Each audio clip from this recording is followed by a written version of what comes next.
If something's not very good, you don't have to settle for that. You are allowed and you should have good things and a good life and a good relationship, a good job, whatever it is that you want. Welcome to the Viscosity podcast, brought to you by VLM training and coaching specialists across the UK and Australia, hosted by founder Vicki Main. Are you a business owner, leader or executive? Have you ever felt stuck or disappointed about where your life or business is heading? Do you ever feel overwhelmed, compare yourself to others, or feel like you're swimming in treacle at times? This podcast is here to help you become unstuck from viscosity to achieving escape velocity and expanding your knowledge. Our guests on the show will share practical tips and real-life experience about how they got out of negative situations or circumstances to live their best life on their terms. We'll be sharing real-life stories from real people doing incredible things. Stay tuned for our next guest.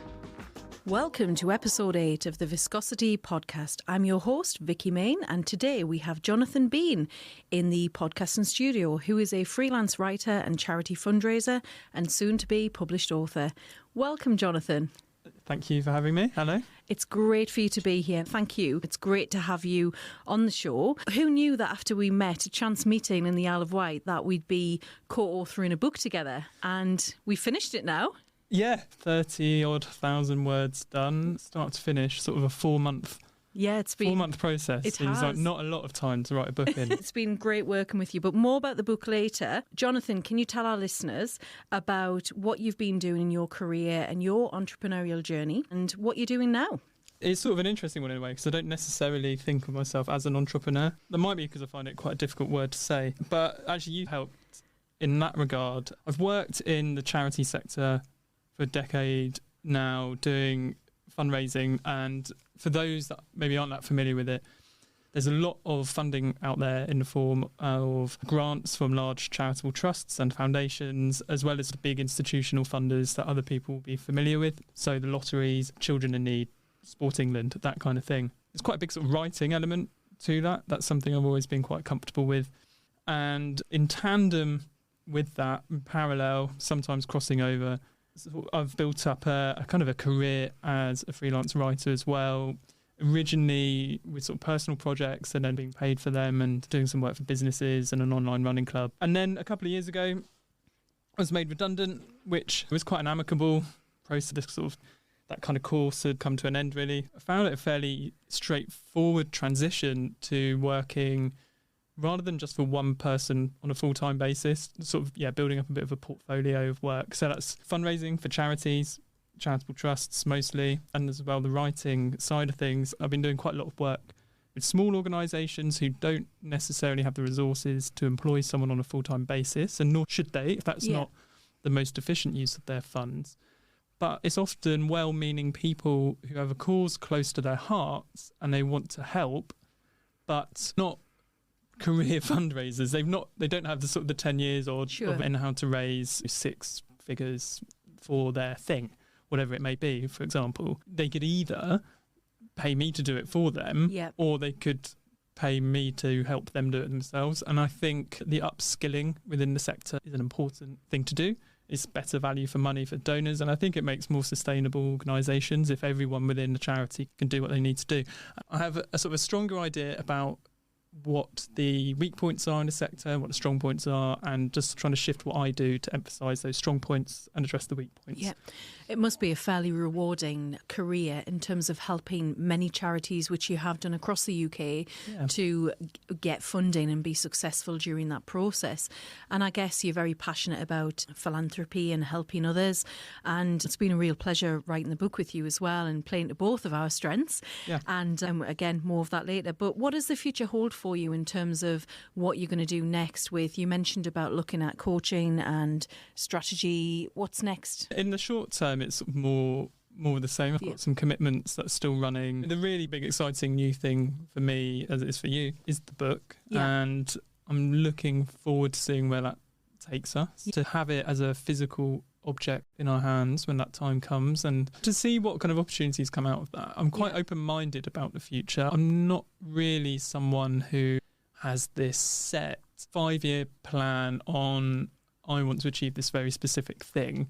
There's a direction I'd like to move in and waypoints along the way. And this is something that we talk about in the book. Those sort of waypoints are more sort of intrinsic things I'd like to achieve in reference to values, rather than think, okay, I want to earn X by date Y, for example. I'm open-minded about the future. So let's talk a bit about the book, because I know I've been thinking about this for about 3 years now in terms of the content, and I know a lot of the thoughts and things that I talk about in the book from my perspective is around my experience within the coaching world and helping business owners mainly, and also within my teaching practice, helping people look at where their particular pain points are and then looking at how they can achieve the best for them and what success looks like for them, and helping them and navigating through that process. So I know I came up with a blueprint of how potentially to do that. And then we met. You do a lot of writing. You're an amazing writer. And then we started talking, and then one thing led to another. And here now we have this book, which is born. It's come to fruition. So from your side, I know, and one of the things that attracted me to working with you is that you have a phenomenal mindset in terms of your motivation. And I know we have a shared passion for running, and you have just completed the London Marathon. Yeah, is that back right? in October. And it's a huge achievement. So tell me from your perspective about the book in terms of what you've really enjoyed writing about as that process has evolved. The more I wrote, the more I got into it. And as you said, the blueprint is something that you've been gestating us for a while, and then I helped flesh it out, add words around the edges and tie things together. Before we had the conversation, it wasn't something that I realised I wanted to write, and it wasn't necessarily something that I realised I had anything that I could write about myself. In the process of reading what you'd written and what you'd come up with, and then sort of adding to that and working around it, I don't want to say like I'm marvellous, I'm the finished article, but I realised a lot of what we were talking about is things that I've maybe been through myself. Sure. Not writing from this point of I'm at the destination, this is how you get here. Yeah. But rather I'm a step or two along the road here. And this is how I found my way, and this is how you might find your way too. It's been eye-opening for myself in terms of understanding myself better, and it's been surprisingly rewarding to do as a self-reflection exercise, but also with going back to I suppose, what are my values, which is using what I know and what I do to ultimately add something beneficial. And if this helps someone, then that's great. And the more I got into it, the more I got into that mission. I'm not going to say it was ever like just a writing gig or this would be a cool thing to do, which it was, and it has been a cool thing to do, but it became more personal to me the more I did it. Yeah. I guess for me, writing the book, I wanted to be able for someone to pick the book up off a shelf and go, thank you. Because of reading that chapter, that changed X, Y, Z, and then it led to that person living their best life and doing things and putting themselves in the driving seat and taking things forward for them. As you said before, gestating this book was there, and I felt almost if I didn't do it, and it was almost that I was going to do the world a disservice by not being able to share the thoughts and share these things. And then when we met, it was just so timely. Timing is everything, and we met, and then that was the motivation for us both to go, let's do this. And then boom, within 4 months, it's probably taken a bit longer than that if we're being realistic about it, hasn't it? But then it's gone from there to being, and reading, we've still got a little bit of work to do on it. I sat the other day and just reading it again and looking at things that I thought, okay, asking myself, so what? Is there anything else that needs to change and put in there?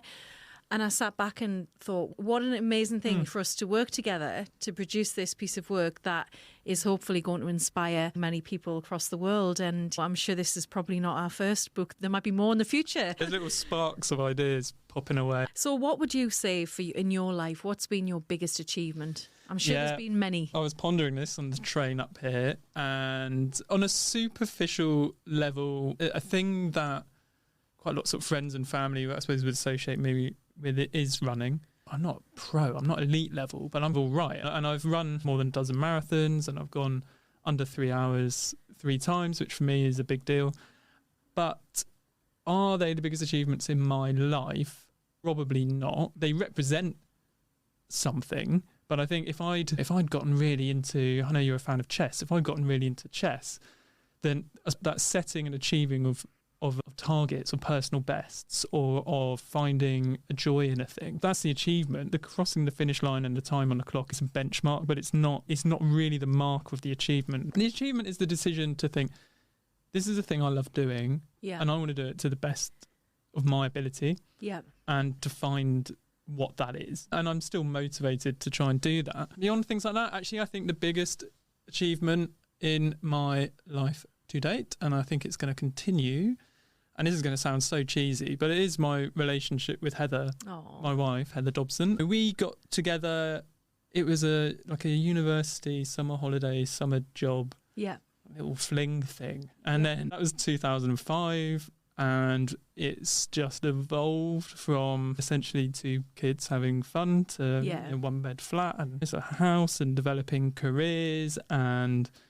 overcoming things. Our relationship has been sort of solid all that time, but there's been challenges for each other along the way and how we've supported each other. And I think that in terms of, if you were to say what's the body of work that I'm most proud of, I think it's that. And I know that's a funny way to refer to a relationship, but it's this accumulated experience, it's this evolving thing.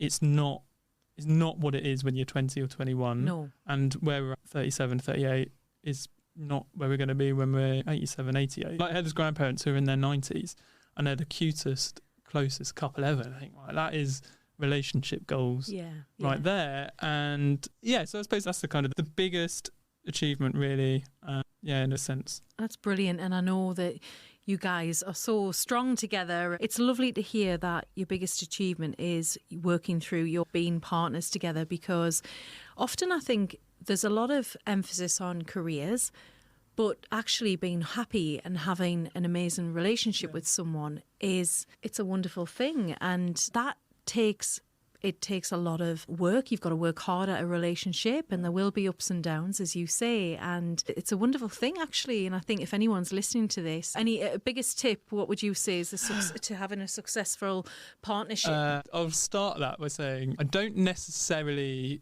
hold to the view that the length of a relationship is the only marker of what makes it successful. Yeah. You could have a very short relationship that is successful, or you could have a really good relationship that then, for whatever reason, you evolve as people and it's no longer the right thing to do. In that case, I think the achievement is having the communication and the understanding to call it a day or change it or move on in a way that is healthy. I hope, and I really do believe that our relationship is it's that sort of soulmate, like those albatrosses that are together forever. But also I recognise it's not right for everybody. And I think the communication is the key part of that. And we have always been very open with each other. What helped was when we first moved to Southampton together, we didn't really know anyone else, and we were in a small flat, and you get very good at reading someone's body language when you're spending all your time together. And you can tell if the other one is a little bit down or excited about something or whatever the case may be. So there's no hiding. We are honest about things and we are open about things, and we're not perfect, but we recognise the importance of that, so we prioritise it. Yeah. A slightly non-serious answer, I would also suggest to anyone, I think what's worked for us in a practical sense is joint bank accounts, because then there's no hiding that kind of thing. And also get a cleaner if you can afford it.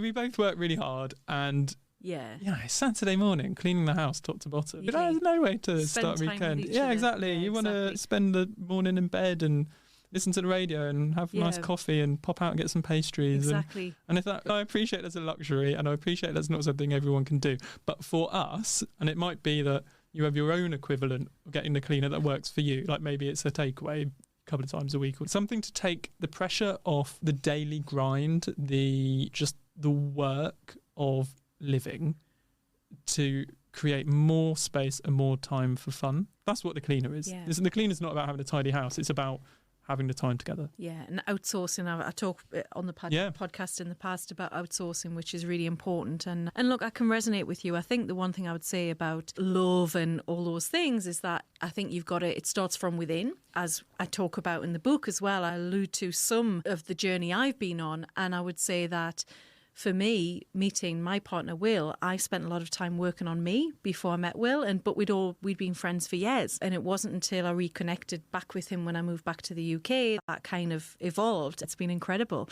Yeah. And very excited for the future, and we're off to Australia very soon. So very excited about that. Anyway, I've got some more questions for you. Yeah, I know. I could... a segment of love. We could do a little love podcast here. Yeah, that'll be book 2. Yeah, exactly. But have you heard of the love languages? The 5 love languages? No, okay, so you've got to get into this. And I found out about it when I was in Australia. So there's 5 different love languages. And one of them is, for example, acts of service. So you might go out and get pastries and do nice things for Heather. And one might be the other ones. So like gifts, giving gifts, physical touch, there's 5 of them. So there's various things, but if you have similar love languages, which love language your partner has, it can really help foster a really great relationship. So have a look into that as well. There's some tips there. Maybe not that you need them, but well, you never know. You never know what's around the corner. You don't know what you're going to have to deal with next. Exactly. So what would you say has been the toughest thing about working for yourself? Because let's face it, you've been doing a lot of freelance writing, a lot of freelance charity writing as well. What would you say has been the toughest thing working for yourself? The difficult thing for me initially was the boundary setting, which I don't think is uncommon. And those boundaries are different for other people. Personally, I can be distracted quite easily. So I had to set myself quite strict boundaries as to this is work time, so you work, and this is not work time, so you don't work. And understanding that in terms of my own sort of personal boundaries with myself, but also other people. So it's silly little things. It's don't email people in antisocial hours if you don't want to get emails at antisocial hours yourself, that kind of thing. You've been busy, which I'm thankful for. Some of that has maybe been from saying yes to one or two too many things, but I enjoy the work, so I don't mind temporarily flexing up that time and doing a little bit more work than would maybe be ideal if I'm getting paid, but also if I'm learning something from it, meeting new people, doing something exciting. But also I don't want to get in the trap of doing 6 or 7 days a week. I'd quite like to keep things more sociable. So also knowing when to say no. I recently had to say to a prospective client, I'm sorry, I just don't have time for this. It's not just fair on me to do that, it's also fair on them, because they want someone who's going to do a good job and not be distracted and going to be able to give them the time that they need, except that you do have a finite capacity, and as much as you need the work as a freelancer, and there's always that fear of what if it all dries up, you can't do everything all the time. The key to longevity is to pace yourself. Do you think you would ever go back into full-time employment? I would do. I'm not opposed to the idea of employment. I joked to someone recently, it's not like this sort of philosophical sort of hatred of PAYE and having someone else sort out my national insurance and pension and things like that. It's not like I really love doing my own tax return. I would be very reluctant to work for someone 5 days a week again, and I think that's because I've learned I appreciate the variety. I like having different things to work on, and I know that fundraising is such that it can be fairly repetitive or have a rhythm to it. And if I was doing that 5 days a week on a rolling, continual basis, I think I'd find that quite difficult to motivate myself. If I can cut between work for different people, then I think that gets the best out of me. And I think it offers the best work for the people that I'm working for as well. That said, if someone offered me an amazing project, then I'm not going to cut my nose off to spite my face. Of course. What would you say has been the bravest or scariest thing you've ever done? Yeah, this is a big question, isn't it? I don't think I'm particularly brave. I just walked past the fire station on recording this in Shoreditch, and there's a big sign saying "Love is the running toward," and I think that's true. I'm not going to be a firefighter. I'm not going to run into a burning building. At least I don't think I'm going to. I think the scariest thing was dealing with my own head over the last, I suppose, 20 years or so, probably from being a teenager through my 20s into my 30s. I never saw a doctor about this because I was always too scared to, but I'm fairly certain they'd sort of diagnosed me with having anxiety or acrophobia. Lots of situations terrified me. I was never housebound by it, but it became quite difficult to leave the house and do new things, and queues, terrifying. Sitting in a theatre, terrifying. The idea of being trapped somewhere, terrifying. Social situations, terrifying. And that's quite limiting. Probably accidentally. I don't think we really had an understanding of what was going on, but Heather was a great encouragement with doing things and getting out of the house. Like, come on, you've got to do this. Yeah. And I now realise that we'd come up with this DIY exposure therapy approach in a way. I've now read more about it. Then there was a sort of a bit of a switch in my head, and I'm struggling to think when this would have been. Maybe about the age of 30, I decided to, because I'd improved a bit, I'd worked out what was happening in the sense of if I shied away from things, they became worse, and if I did things, it got better. And just started saying yes to stuff, but also not just saying yes to stuff, trying to make things happen. So if the idea of a social situation is scary, organise a 10-year reunion for university classmates. That is huge. There's the potential for rejection, people saying, no, I can't come, stuff like that. Yeah. Or you make a tit of yourself in front of people who've done other things, or that I was really not okay with the idea of sort of comparison of people saying, oh, I've got this amazing job earning 6 figures in New York or whatever, what are you doing? That's my own stuff, that's not on them. So to willfully put myself in that position, that was quite a turning point. And actually thinking about it, that's probably the scariest thing I've done, was that. I don't think any of the people missed out. I think they thought, oh, that's funny, I haven't heard from Jonathan in 7 years, and they invited us all to a pub in Leicester. What a novelty. I might not have even realised I'd kind of said it, because I kind of ask people to share that invitation more widely. But for me, that's what that was about, and that's what I got out of it. When you were talking there, I was thinking about how I'm definitely an overthinker, and I am very much an empath, and how my behaviour and what I do might impact others, and I'm always thinking about other people. And it's something I've done my whole life. Overthinking can consume you. And it's something that I think during COVID as well, I actually really enjoyed being at home. And it got to the point where I actually stopped wanting to go to networking events because I liked my own company. And I got so, it wasn't that I was agoraphobic or anything, but I got to the stage where I actually enjoyed being in small circles and groups of people rather than big groups of people, and having very limited conversations and not being able to have those meaningful conversations that you can on a one-to-one. And I think I've definitely changed since the pandemic, where I actually really enjoy those one-on-one deeper conversations than I would going out to the pub and just having a brief chat, or a networking event where you have a brief chat and that's it. I like having eye-to-eye, meaningful conversations about stuff that I'm interested in or they're interested in. I like that. Changing topic a little bit, what motivates you to get out of bed every morning? In terms of just the actual physical act of doing it, I'm naturally quite an early riser, and I start the day with a run, and I love running. So I get up and I get out and I do that. I'm also quite fortunate in that the job I have is one that I enjoy doing, and I'm not trying to shy away from that or keep away from it. It's not like I'm sort of someone who's like, oh, I want to make £1 million by the time I'm 40, and I'm going to get up, and that's what's motivating me. How often do you run a week? It varies, but certainly in the build up to a marathon, it's 6 days a week. What sort of miles would you run?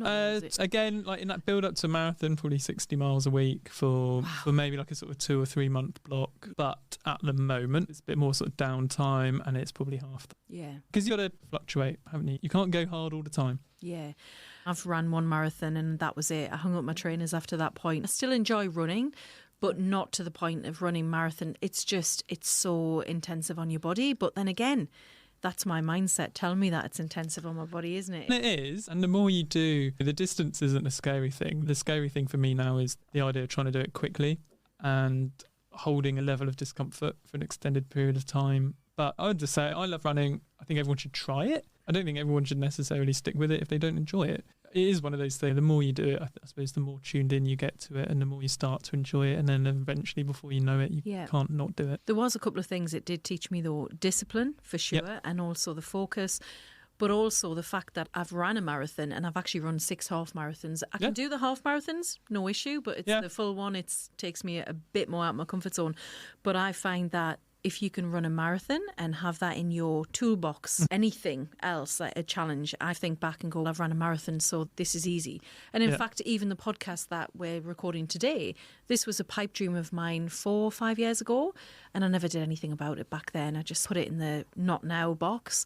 And then it wasn't until this year, where I had various other changes in my life that went on, that I thought, I'm going to bite the bullet and do this. And then that led to us working together, and then that led to the book, and some of the people on the podcast are going to be featured in the book. And it's all things happen at the right time. It seems to be timing's right. Yeah, but you've also got to make that time, and you've got to provide that sort of fertile environment for those ideas to flourish. And I think you're very good at that, and I certainly came away from that chat on the Isle of Wight thinking, when we first met, thinking, oh crikey, like this is slightly bonkers, this idea. And because it's not something that I'd have done before, but you've got to say yes to it. If the excitement or the nerves are probably excitement. If you don't want to do it, don't do it. But if you think you might want to do it but you're scared to do it, then that probably means you should do it.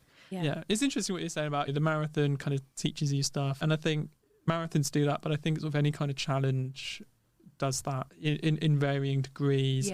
And I think there's something quite interesting, this is a bit of a diversion, of doing a challenge in a different area to your main thing can help you reframe the problems you face more generally. And I'm trying to think of an example, but I don't know, say you're stuck at work with thinking creatively, maybe, I don't know, do a life drawing class or something, and overcome a block in a different area, and then you might find something you can apply to your primary arena. Yeah, that's a really good tip. I've just actually completed a comedy course, 6-week comedy course, and unfortunately I could only make 3 because I was on holiday. However, last weekend I stood up in Leicester Square and did my 6-minute debut comedy, which was, for me, I was pretty nervous beforehand, because although I've been a teacher and doing that and performing on stage, DJing, to actually get up and make people laugh is something, it's an art.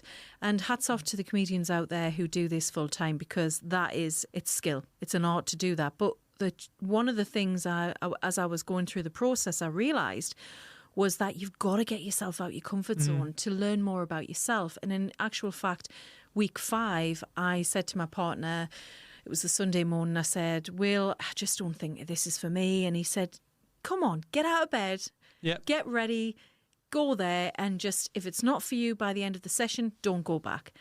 And I did. I listened to his advice and I said, okay. And he said, you're not a quitter. And I hate that when people... And I was like, I'm definitely not a quitter. So I got out of bed and got dressed and went there, and I came home buzzing. And I said to him, thank you. It was great. It's great what you did, because it's almost like he shook me metaphorically and went, come on, you've got this.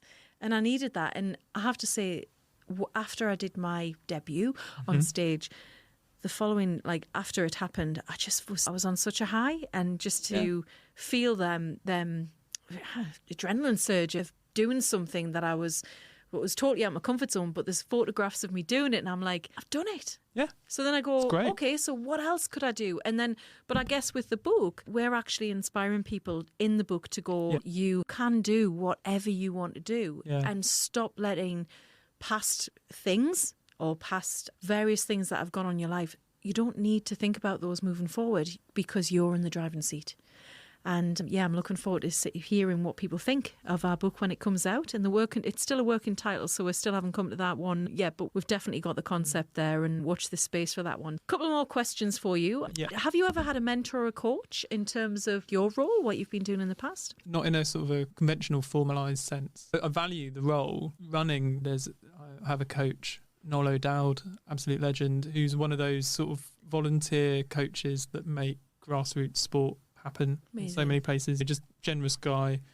He's ahead of me on the path, in the sense of he's got, I'm not sure how old Noel is, but maybe 3 decades more experience than me, and that's great. From a work point of view, I haven't had that, but there are definitely, there's courses I've been on, things I've learned. I would say my boss at Wet Wheels, a disability boating charity that I've worked for, Jeff Holt. Jeff Holt has been an informal mentor. He's a quadriplegic yachtsman who's set all kinds of records and first to do various amazing things, sailing solo or unassisted. He uses a wheelchair. He's just one of those guys who has such I suppose, a clarity of vision, a sense of direction, really, and just knows how to make things happen. And I'm not naturally the kind of guy who's going to walk into a room and go, this is our cause, give us money. That's why I do the sort of the behind the scenes fundraising stuff. But to see Jeff and that sort of dynamism that he has of walking into a room and almost saying, why don't you give us money? What's wrong with you? Yeah. Then that's great. But it's not just the kind of the ballsiness of Jeff.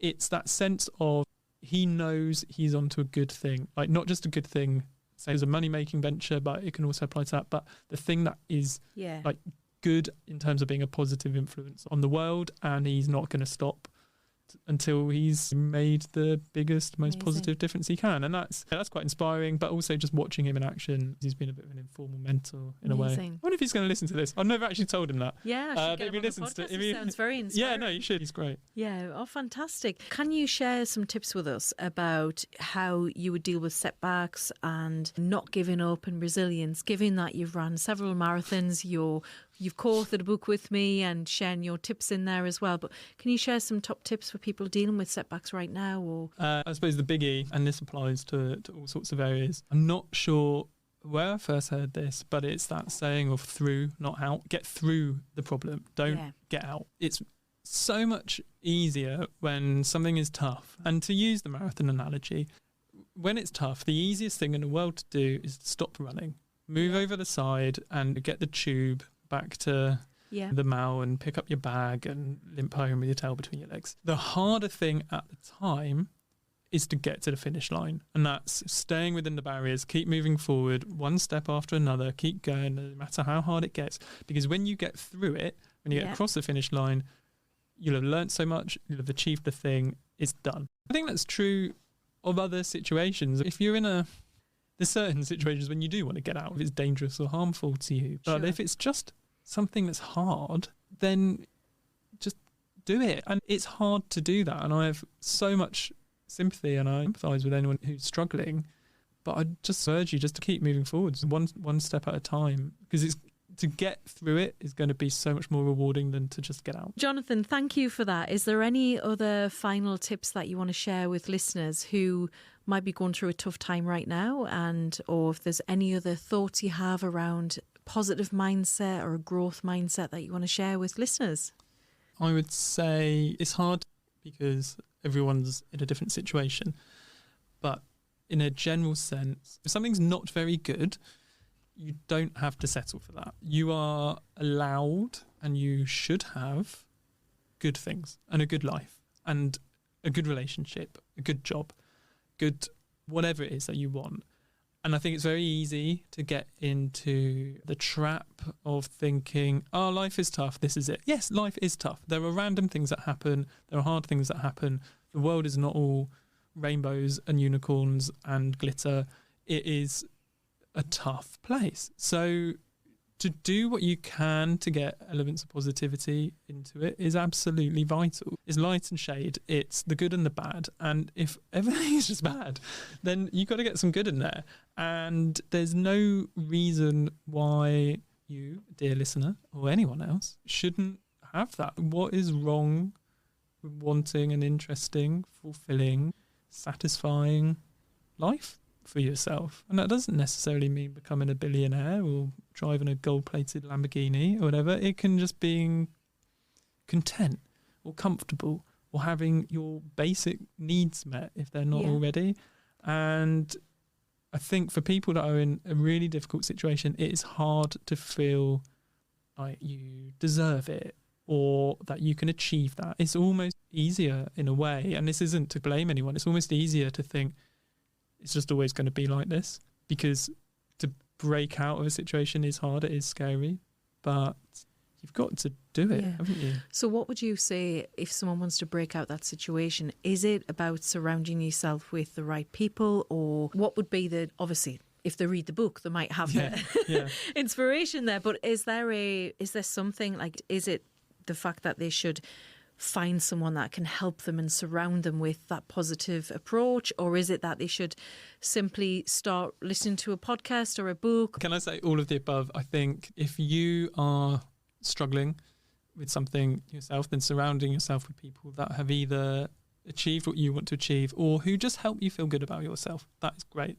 It might be that you don't have access to those people in real life. Yeah. So a book or a podcast, or I don't use social media and I'm not a massive fan of it, but I do appreciate that there are some inspirational social media things out there. So surrounding yourself with a community, it could be a chat group or something. It could be anything, but people who big you up at a time when you don't do it yourself. And you've also got to do the work on yourself, and that's hard. And it depends on your situation and it's different for everybody. But if you are stuck, and we use this phrase, being stuck in a sort of this state of viscosity, there are multiple factors there. Some of them will be you, like you yourself, your own demons, your own stuff that you're dealing with. And maybe to get out of that, you've got to go a little bit deeper at first. Got to acknowledge the dark stuff, and you've got to do the work on yourself. You've got to understand where the stories and the lies that you tell yourself, where have they come from?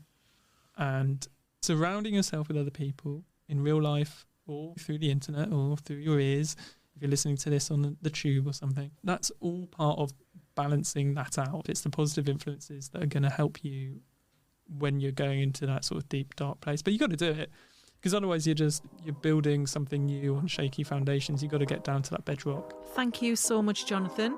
Really excited to see you again, and obviously on our book launch very soon, date to be confirmed. Thank you so much, Jonathan. Bye.